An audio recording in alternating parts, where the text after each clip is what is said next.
So, ito na tayo ulit. Pabalik tayo sa ating bahay. Ating bahay? Parang may bahay ako dito, ano? Pabalik na tayo sa bahay ng ating amo. Aking amo pala. Inatid ko lang aking alaga.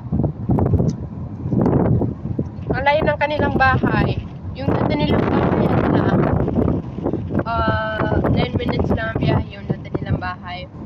Ngayon, 10 minutes something bahay nila.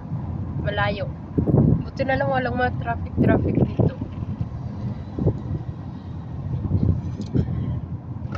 Kaya bago na to sa inyong paningin itong mga kalsada na nakikita nyo. Yung mga paulit-ulit na kalsada, yung sa bahay ng anak ni Mata. Kalsada papunta sa school, papunta sa office ng amo ko lalaki. Tapos yun sa isa pa, tapos sa papunta sa Straha, paulit-ulit na yun ang kalsada. Dito, mga bago na to sa inyong paningin. Kasi moro naman sa akin talaga kalsada. Kasi ako naman. Sana mag-shortcut na lang para mas mabilis ang uwi namin. Marunong naman to sa mga shortcut na daan. Malayo din. Aray ko! Nahihilaw ako. Maalikabok kaya guys. Super.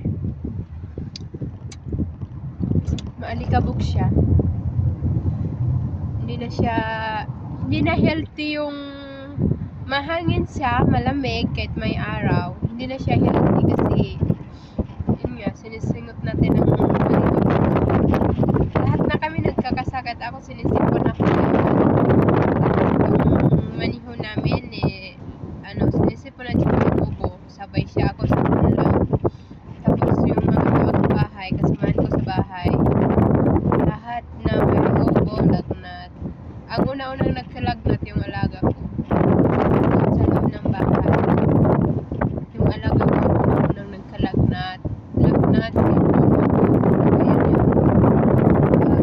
iba naman ubo lang, walang sipon. Ako sipon lang, walang ubo. Okay na yung sipon kaso ang hirap sa ilong, ang hapdi. Tapos makatulog pag gabi kasi hindi ka kailangan pag matulog ka pag gabi, kailangan nakanganga ka.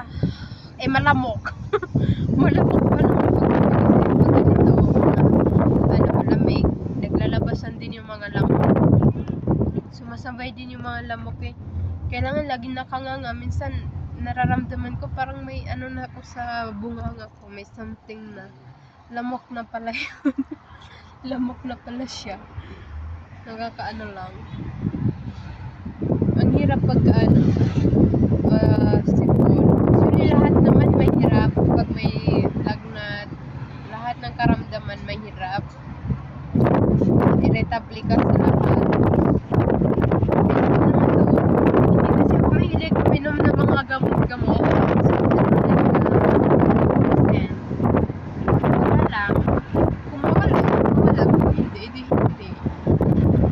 Iniinom ko lang is yung sa Pinas, iniinom ko lang paracetamol lang, ganun lang yung iniinom ko.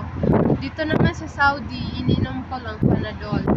Tapos pag nagbibigay sila ng other medicine, hindi ko siya iniinom. Hindi ko alam kung bakit. Iisa lang ang gamot na natitipuhan kong inumin. Tapos sa ibang gamot. Yung Panadol dito walang amoy. Hindi katulad sa yung yung paracetamol sa Pinas. Ang lakas ng amoy. Amoy pa lang. Mamamatay ka na. Kaya pagka ganito, mga sipon-sipon, pinagaya ko na to. Hindi na lang ako naggagamot. Sumasakit yung hindi ko gumagaling eh. Feeling ko sumasakit din yung ulo ko. Diba? Nag-shortcut siya. Kaya makauwi kami na maaga. Kasi, alam ko traffic na yung sa banda doon eh. O baka susundo ay, hindi. Hindi kami uwi. Dadaanan namin yung si amo lalaki, oy. Si amo lalaki. Dadaanan namin. Palayo patuloy ang biyahe. So, yun na lang muna guys kasi dadaanan namin yung amo namin lalaki. Tutulog ko na lang ng konti habang nasa biyahe. Malayo-layo kalahating oras. So, bye! Thank you!